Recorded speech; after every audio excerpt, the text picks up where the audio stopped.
জলপাইগুড়ি মহিলা কলেজে তৃণমূল আশ্রিত বহিরাগতদের দিদিগিরি অব্যাহত। আক্রান্ত ভারতের ছাত্র ফেডারেশন। পিডি ওমেন কলেজে অধ্যাপিকাকে জাত তুলে অপমানের প্রতিবাদে ডেপুটেশন দিতে গিয়ে আক্রান্ত এসএফআই। তৃণমূলের বহিরাগত ছাত্রীদের হাতে আক্রান্ত হয়ে 3 জন এসএফআই নেত্রী আহত। তাদের জলপাইগুড়ি মেডিকেল কলেজে ভর্তি করা হয়। জানা গেছে, সম্প্রতি ওই কলেজের এক আদিবাসী অধ্যাপিকাকে জাত তুলে অপমান করার অভিযোগ উঠেছিল। সেই ঘটনার তদন্ত ও দোষীদের শাস্তির দাবিতে এসএফআই ডেপুটেশন দিতে যায় কলেজের অধ্যক্ষকে। সেই সময় বহিরাগত তৃণমূল ছাত্র পরিষদের নেত্রীরা আক্রমণ করে এসএফআই এর ওপর। উল্লেখ্য, কয়েকদিন আগে আদিবাসী ওয়েলফেয়ার অ্যাসোসিয়েশনের পক্ষ থেকে উল্লেখিত বিষয়ে কলেজের অধ্যক্ষকে ডেপুটেশন দিতে এলে কলেজের ভেতরে থাকা তৃণমূল আশ্রিত বহিরাগতরা আদিবাসী নেতৃত্ব এবং সংবাদ মাধ্যমের প্রতিনিধিদের ওপর আক্রমণ করেছিল। এরপর এদিন আক্রান্ত হতে হলো এসএফআই এর কর্মীদের। ব্যুরো রিপোর্ট, আমাদের টিভি। অধ্যাপিকাকে অপমানজনক কথাবার্তা বলা হয়েছিল, এই পরিপ্রেক্ষিতে আজকে আমাদের ডেপুটেশন ছিল।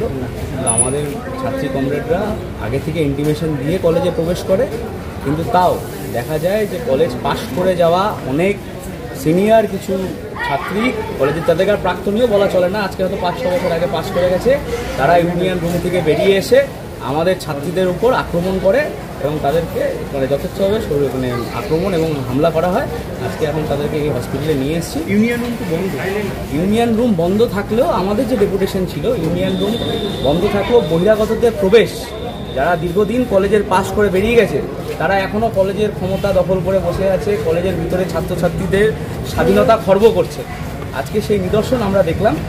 আজকে ওরা গেছিল, ইন্টিমেশন দিয়ে যাওয়া ছিল, কিন্তু সেখানে তাদের উপর এইভাবে আক্রমণ। কতজন আহত হয়েছে? আমাদের 3 জন আহত হয়েছেন, তারা হসপিটালে অ্যাডমিট। অবশ্যই। এবং 2 জন পিডি কলেজেরই, মানে একজন পিডি কলেজের প্রাক্তনী আর একজন তো এইবারই ফাইনাল সেমিস্টার দিল। আর 2 জন কলেজের ছাত্র? হ্যাঁ, একজন 2 জন হচ্ছে কলেজের। আপনাদের মূল দাবিটা কি ছিল?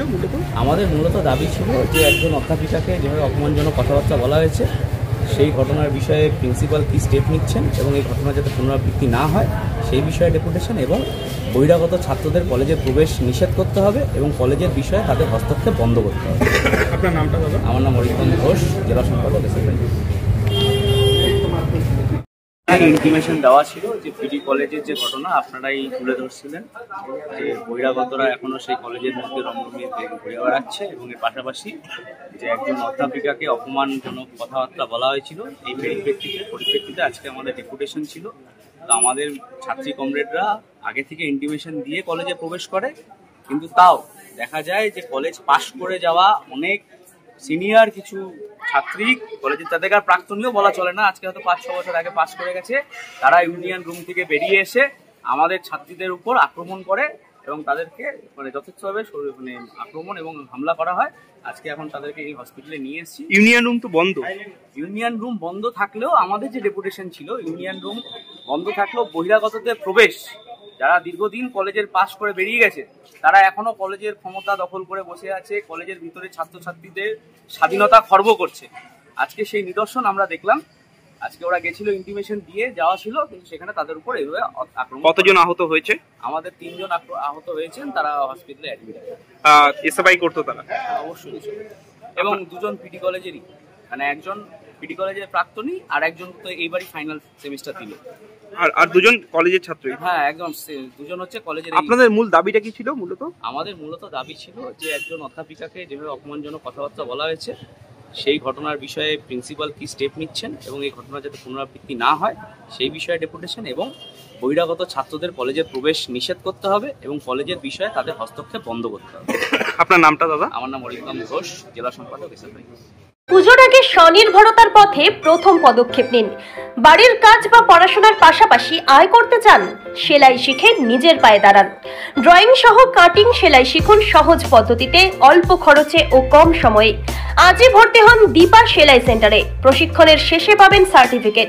ঠিকানা ডাউকিমারি রামভোলার মাঠ এবং কালীরহাট বিদ্যালয় পাড়া। যোগাযোগ করুন 7866960719। আর দেরি নয়, আজই শুরু করুন স্বনির্ভরতার নতুন যাত্রা। আমরা আছি আপনার ফোনের অপেক্ষায়।